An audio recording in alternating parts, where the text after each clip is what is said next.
부모님의 은혜와 사랑을 생각하는 예배에 하나님의 은혜와 위로가 임하셔서 하나님의 기쁘신 뜻이 이루어지는 자리가 되기 바랍니다.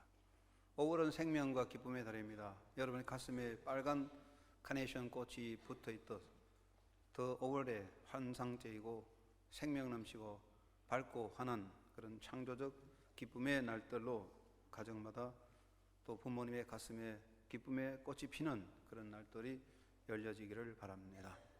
하나님의 현존 앞에서 영과 진리로 예배함으로 예배를 통하여 말씀의 복과 은혜가 여러분에게 가득 임하시기를 바랍니다. 이조 선조 시대의 정치가요 서정 시인인 송강 정철 선생의 시 가운데 이런 시가 있습니다. 이고 진 저 늙으니 그 짐 풀어 내게 줘. 나는 젊으니 돌인들 무거우랴. 늙기도 서러운데 짐까지 지시다니. 아름다운 시입니다. 사람은 누구나 짐을 지고 갑니다. 삶이 짐을 지는 것이라고 하겠지요. 그러므로 예수님께서도 인간 일반에게 말씀하시기를 수고하고 무거운 짐진 자들아 다 내게로 오라고 말씀을 하셨습니다. 짐이라고 하는 것은 어떤 종류든 간에 무거워요. 괴로움이 돼요. 그래서 사람은 할 수 있는 한 그 짐을 벗어버리기를 원합니다. 그러나 사람의 삶에는 벗어놓아서는 안 되는 반드시 져야 할 짐이 있습니다. 군인들이 무장구보 훈련을 할 때 완전 무장을 하고 총을 메고 수통에 물을 가득 채우고 달려가는데 출발점을 떠나면 제일 먼저 수통에 물을 다 비워버립니다. 수통에 물이 가득 차서 덜렁거려 무거우니까 물을 비웁니다. 그러나 아무리 무겁고 힘들어도 총을 버리거나 군장을 버리면 실격이 됩니다. 인생도 마찬가지입니다. 버릴 것도 있고 지켜야 할 것도 있는데 어떤 짐은 버려도 되지만 반드시 지고 가야 할 짐을 지고 가야 하는데 인생에서 벗어날 수 없는 짐 중에 하나가 부모라는 짐입니다. 하나님은 우리에게 부모라는 짐을 부여하셨고요. 그 짐을 잘 지면 하나님께서 약속의 복을 주신다고 말씀을 하셨습니다. 인간은 누구나 짐을 지는 거 아니겠습니까? 그런데 우리에게 두 가지 짐이 있는데 내가 져야 할 짐을 예수님이 대신 져 주신 짐이 있어요. 인간은 죄인이기 때문에 누구나 죄인으로서 죄의 짐과 율법의 짐을 져야 돼요. 이것이 인생의 고통과 번뇌와 파멸을 주는 짐이지요. 사람이 짐을 지고 가면 상급도 있고 칭찬도 받겠지만 우리가 죄인으로서 죄의 짐과 율법의 짐을 지고 고생하고 고통하고 인생을 살지만 마지막에 잘했다 칭찬받는 게 없어요. 죄의 짐과 율법의 짐을 지고 가면 마지막에 멸망길로 떨어지는 것이죠. 무거운 짐을 지고 수고하다 망하는 것이 죄의 짐이요 율법의 짐입니다. 그렇기 때문에 예수님은 메시아로 이 땅에 오셔서 우리가 진 죄의 짐을 대신 져 주셨어요. 그래서 우리를 죄로부터 자유케 해 주신 것입니다. 우리가 신앙 고백할 때 그가 찔림은 나의 허물을 인하며 그가 상함은 나의 죄악을 인함이라. 그가 징계를 받음으로 내가 평화를 누리고 그가 채찍을 맞음으로 내가 나음을 입었다고 고백하고 예수님은 나의 연약함을 친히 담당하시고 병을 짊어져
그렇기 때문에 사람으로서 사명과 책임의 짐을 회피하는 것은 짐승같이 사는 거죠. 그렇게 사는 사람도 있어요. 인간이라면 사람답게 살려면 사명과 책임의 짐을 벗어놓을 수 없습니다. 부모로서 자녀를 양육해야 되는 수고의 짐이 있지요. 백성은 국가를 든든하게 세워야 할 짐을 져야 되지요. 인간 문명 사회에서 법을 지키고 질서를 지켜서 사회 발전을 위해서 동참해야 될 그런 책임이 있죠. 이 모든 것들이 우리에게 주어진 사명 또는 책임의 짐이라고 하겠고, 세 번째 인간에게 지어지는 짐이 뭐냐? 바로 부모라는 짐이죠. 하나님께서 사람에게 주신 공통되는 짐은 부모라는 짐이죠. 부모는 자녀에게 기쁨이 되지만 나이 드신 부모는 자녀에게 짐이 되죠. 이 짐을 우린 져야 됩니다. 우리나라 말에 친과 효라는 말이 있는데, 부모가 자녀를 사랑하는 것을 친이라 그러고 자식이 부모를 모시는 걸 효라고 하는 거죠. 친이라고 하는 친할 친자 한자를 풀어보면, 나이 드신 아버지가, 부모가 일터에 나간 아들이 늦게 집으로 돌아올 때 언제 아들이 오나 하고 마중 나와서 높은 나무 위에 올라가서 아들이 언제 오나 하고 기다리는 모습이 친이라는 거예요. 친. 그 다음에 효라는 무슨 뜻이냐? 아들이 일 마치고 집에 돌아오는데 저 멀리 아버지가 나무 위에 올라가서 아들을 기다리고 있어요. 아들이 달려와서 아버님 왜 여기 나오셨습니까? 하고 그 아버지를 등에 업고 집으로 가는 것, 그게 효라는 것입니다. 그래서 친과 효입니다. 이것은 부모를 짊어진다, 부모의 짐을 진다, 그게 효입니다. 그래서 효라는 것은 반드시 져야 되는 짐이라는 거죠. 부모는 하나님이 우리에게 맡겨놓은 짐입니다. 십계명은 어떻습니까? 하나님께서 우리에게 인간의 기본되는 명령 10가지를 주셨는데 1번에서 4번까지는 하나님을 섬기는 법이고 5번에서 10번째까지는 사람을 대하는 태도인데, 인간이 살아갈 때 하나님을 섬기는 법의 기본은 하나님만 섬기는, 하나님 외에 다른 신을 섬기지 않는 오직 하나님 신앙이고, 인간 윤리의 기본은 부모에 대한 공경입니다. 5계명의 부모에 대한 공경이 윤리의 바탕이거든요. 그래서 하나님께서도 부모에 대한 공경의 명을 하셨는데, 이 부모에 대한 공경에는 경고와 약속이 붙어 있어요. 하나님께서는 이 5계명을 어기면 하나님의 노가 임한다고 경고하셨습니다. 출애굽기 21장 15절에 자기 아버지나 어머니를 치는 자는 반드시 죽일지니라 하셨고, 출애굽기 21장 17절에 자기 아버지나 어머니를 저주하는 자는 반드시 죽일지니라 하셨고, 신명기 21장 18절 21절에 아들 중에서 완악하고 패역하여 부모의 말을 거역하고 부모의 징계에 순종치 아니하며 방탕하고 술에 잠긴 자가 있을 때 부모가 그를 성읍 장로들에게 고하고 성읍의 사람들이 그를 돌로 쳐서 죽이리라, 그렇게 말씀했거든요.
그 정말 인간으로서 견딜 수 없는 마지막 고통의 고난의 수완에 예수님 그래도 어머니를 사랑하는 요한에게 맡기고 돌아가셨어요. 이것이 예수님의 마음이고 효에 대한 본이 되신 것이죠.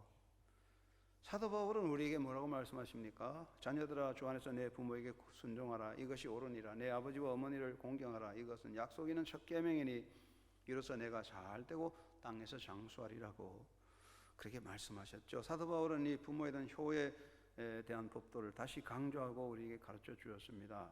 그렇기 때문에 부모라는 짐을 우리가 잘 져야 되는데 부모는 짐이라고 할 수 있는데 세 가지 짐이죠. 첫째는 책임이란 짐이죠.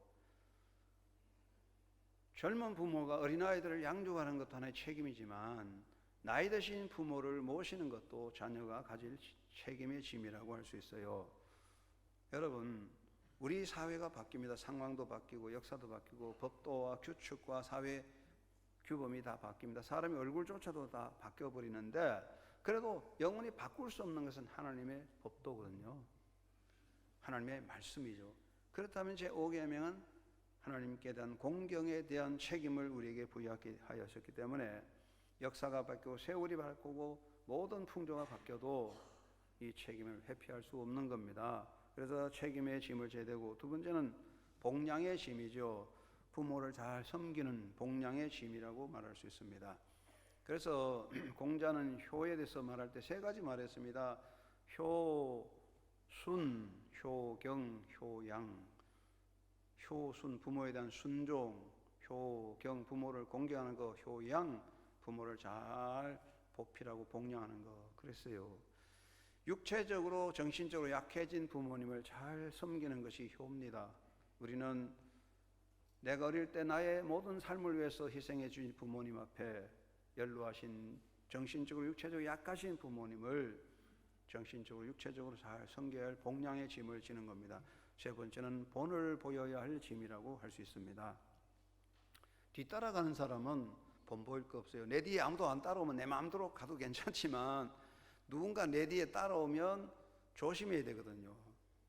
그래서 스승과 지도자는 본을 보이잖아요. 내가 하기 싫지라도 뒤따라오는 사람 때문에 똑바로 가야 돼요. 지도자가 되면 좀 게을름 피우고 싶어도 뒤따라오는 사람 때문에 열심히 해야 돼요. 그게 본을 보이는 겁니다. 마찬가지죠. 우리가 나이 드신 부모님께 대한 효도는 뒤따라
주신 복이라고 생각하는데, 예수님께서 사도 요한에게 육신의 어머니를 맡겼거든.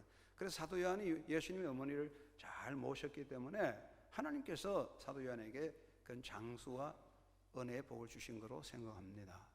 약속된 복이라고요. 그리고 후대의 복이 되어 이 세상에 부모치고 자기 자손이 잘 되기를 원하지 않는 사람이 어디 있겠어요? 길거리의 짐승들도 제 새끼를 보호하는데 육신의 인간 자식들 다 잘 되기 원하잖아요. 그러면 후대의 복이 어떻게 임하느냐? 우리가 부모에 대한 짐을 잘 져야 후대의 복이 내려갈 수 있어요. 그리고 인간 사회 안정과 번영을 이룰 수가 있는 거죠. 우리 사회가 든든히 서려면 이 법을 지켜야 됩니다. 그래서 하나님께서 인간 윤리 6가지 법 중에 내 부모를 공경하라, 이것을 기본으로 세워놨어요. 이것은 뿌리라는 이야기죠. 뿌리가 든든해야 되는 겁니다. 여기 아름다운 꽃이 있습니다. 이게 예쁘죠? 난이 아주 화려하지 않습니까? 그렇죠? 근데 이게 오래 못 가요. 조금 있으면 다 잎이 떨어지고 잎도 다 썩어요. 왜 그럴까? 가만히 보니까 뿌리가 자리를 못 잡아 있어요. 음신이 이렇게 우선으로 이렇게 보여주었지 이 뿌리가 제자리 못 잡아서 죽어요. 우리가 아무리 화려하게 꽃을 피워도요, 뿌리가 썩어버리면 다 없어지는 겁니다. 여러분, 오늘 우리가 대단한 문화와 대단한 역사와 문명을 꽃피워도요, 뿌리가 썩어버리면 역사는 사라지는 건데, 그 뿌리가 뭐냐? 부모라는 거거든요. 아래로 뿌리를 내리고 위로 열매를 맺는다고 하셨는데, 부모라는 뿌리가 튼튼해야 역사가 든든한 겁니다. 그래서 하나님은 우리에게 내 부모를 공경하라고 말씀하신 거죠. 이게 모든 역사의 기본이라는 이야기를 우리는 기억해야 됩니다. 그래서 이 말씀대로 부모를 잘 섬기게 됩니다. 여러분 모두가 하나님이 지어주신 이 짐을 잘 지심으로써 우리 아버지 약속한 모든 은혜와 복이 여러분과 자손되도록 늘 강물같이 흐르는 삶이 되기를 주의 이름으로 축원합니다. 그러면 첫째 우리가 명심할 것은 우리가 이 짐을 기쁘게 지고 가자, 그런 뜻입니다. 짐을 기쁘게 져야 됩니다. 이것은 하나님의 명령이거든요. 받은 명령을 생각하십시오. 명령이라고 하는 것은 거역할 수도 있지만 지켜야 되는 거 아니겠습니까? 소대장이 명령하는 것은 거역할 수 있지만 사단장이 명령하는 것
저도 어머니는 그래도 되는 줄 알았습니다.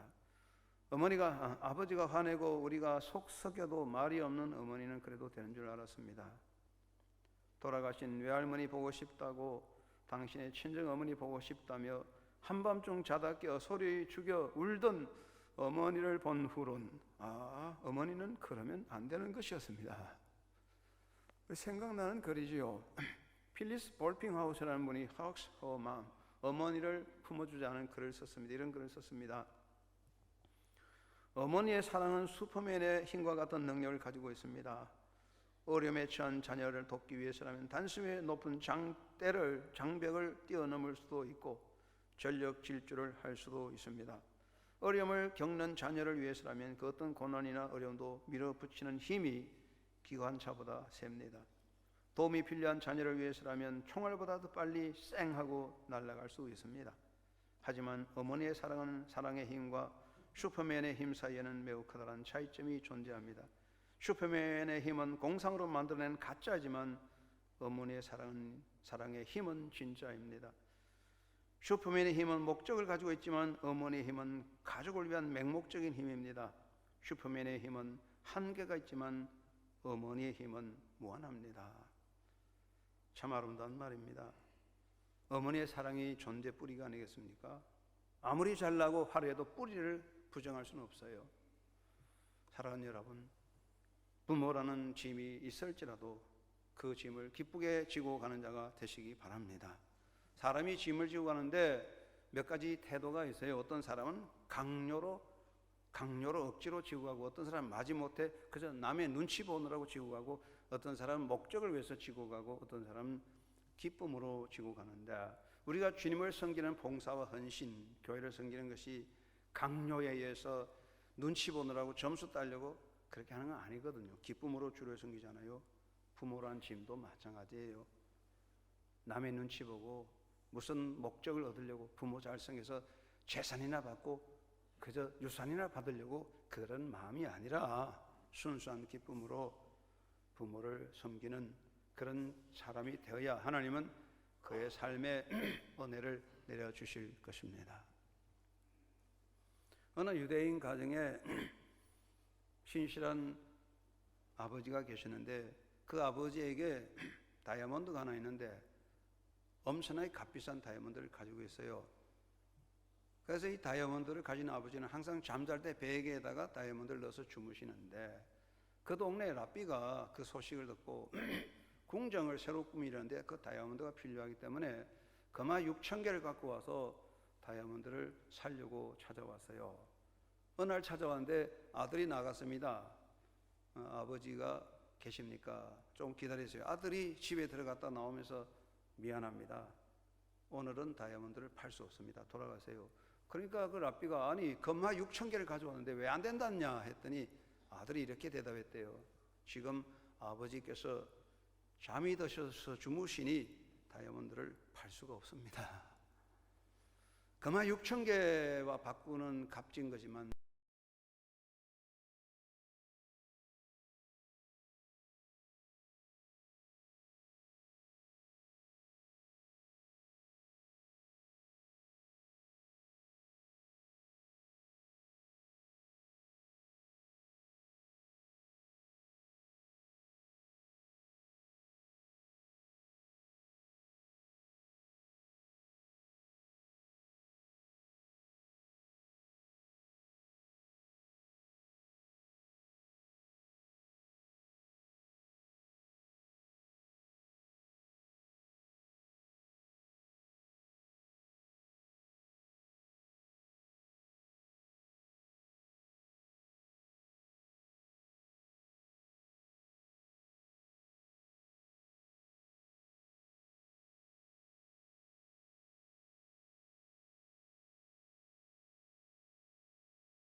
어려운 동생네 집에 갔다 오면 기뻐하고 동생 집에 가기를 기뻐합니다. 형이 좀 마음이 언짢아서 엄마 우리 집이 동생 집보다 더 잘 살고 좋은 음식도 있고 환경이 좋은데 왜 그렇게 생활이 어려운 동생 집에 가는 것이 그렇게 좋냐, 왜 그러냐고 물어봤대요. 그러니까 이제 엄마가 이렇게 대답했습니다. 옷과 음식이야 어찌 너와 내만 할까마는, 거기 가면 내가 잠자리에 들기 전에 아들이 등을 끌고 주는데 어찌나 시원한지 그랬대요. 여러분 이해가 되시죠? 그렇습니다. 뭐 좋은 환경, 좋은 물질적인 공개도 다 좋지만 마음을 시원하게 해주는 것이 그게 진짜 공개라고 하면 우리가 다 자기 몫이 있어요. 대단한 것 가지고 하는 거 아닙니다. 자기 몫을 따라 능력껏 열심히 하면 될 것이요 능력을 따라 해야 할 줄로 믿습니다. 하나님은 그것을 기뻐합니다. 성경에도 하나님을 섬기되 자기 재능 것, 능력껏 하라고 하지 않았습니까? 사람의 삶의 경우가 두 가지입니다. 마음은 있으나 능력이 없어 못하는 사람이 많아요. 가난한 사람 도와주고 싶지만 능력이 없어 못하는 안타까움도 있고, 어떤 사람은 능력은 있지만 마음이 없어서 안 하는 경우가 있어요. 힘은 있지만 하기 싫어서 안 하는 사람이 있고, 하고 싶은데 힘이 없어서 못하는 사람도 있고, 차이가 많죠. 그렇죠? 여러분, 우리가 하나님을 섬기는 것은 정말 마음과 정성을 다해야 되는데 부모도 마찬가지인 것 같아요. 능력껏 하면 그 열매가 있을 줄 믿습니다. 마음과 마음이 통하는 겁니다. 여러분 살아계실 때 그저 할 수 있는 몫을 따라 능력껏 부모님을 기쁘게 하는 자녀로 살아가게 되기를 간절히 바랍니다. 한 젊은 청년이 결론을 했어요. 어머니를 잘 모시고 살다가 이제 서울로 올라가면서 어머니에게 말합니다. 엄마, 내가 서울로 가는데 제가 살 집을 구하게 되면 어머니를 모시고 함께 살게. 조금만 기다려. 그랬습니다. 서울로 아들이 갔습니다. 아들은 열심히 해서 월세를 얻었어요. 그리고 전화합니다. 어머니, 방을 얻기는 얻었는데 돈이 적어 단칸 월세 얻었어요.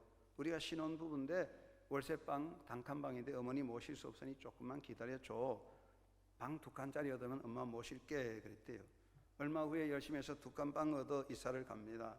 어머니에게 전화합니다. 엄마, 월세 사는 것이 너무 빠듯해.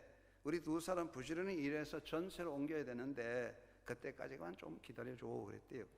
그리고 얼마 후에 열심히 해서 2칸짜리 방 전세를 얻었습니다. 그리고 시골에 전화합니다. 엄마, 공부하는 아이들이 크면서 각각 방을 따로 사려고 하니 애로가 많아.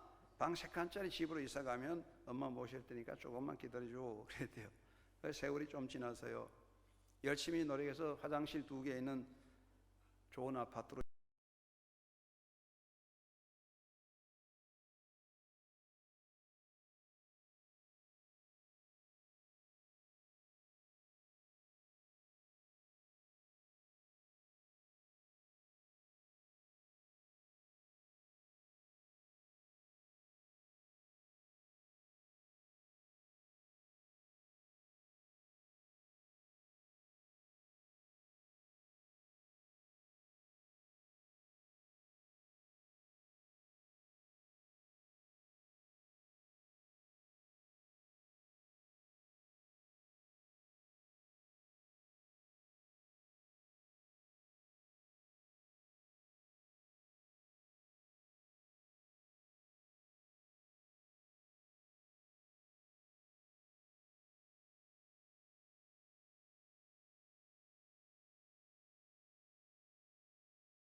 내 부모를 공경하는 자에게 복을 준다고 하셨으니 하나님이 내 앞길에 큰 복을 주실 것이다.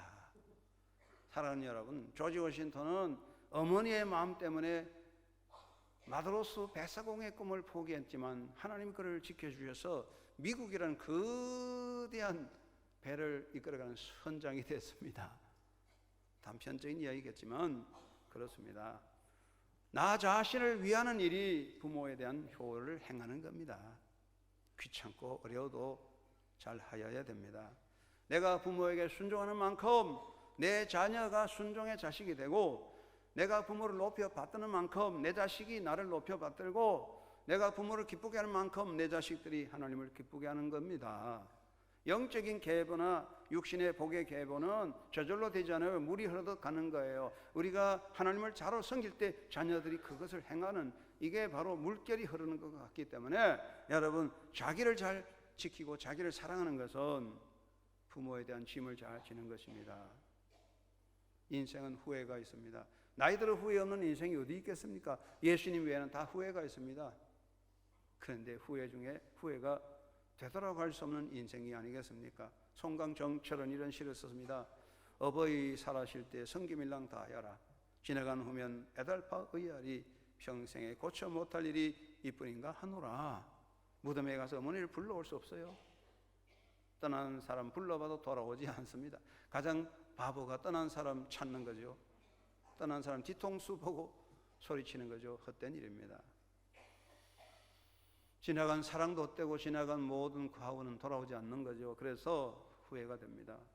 그러면 여러분을 사랑한다면 부모의 짐을 잘 지고 가시기 바랍니다. 그리고 후대를 사랑한다면 또한 이 짐을 잘 지고 가야 됩니다. 이 지구상의 모든 부모는 자녀가 잘 되기 원합니다.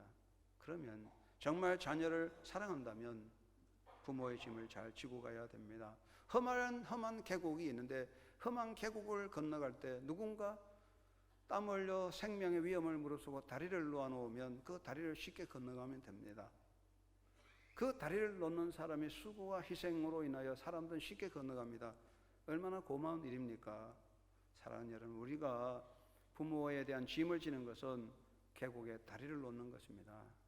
우리가 수고스럽지만 이 다리를 잘 놓아놓으면 우리의 후손들이 그 다리를 잘 건너가겠지만, 우리가 그 다리를 놓지 못하면 우리 자녀들은 계곡을 건너가지 못할 겁니다. 역사는 더 이상 희망을 만들 수 없다는 이야기죠. 부모의 짐을 지는 것은 후대의 복을 위해서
주의 이름으로 축원합니다.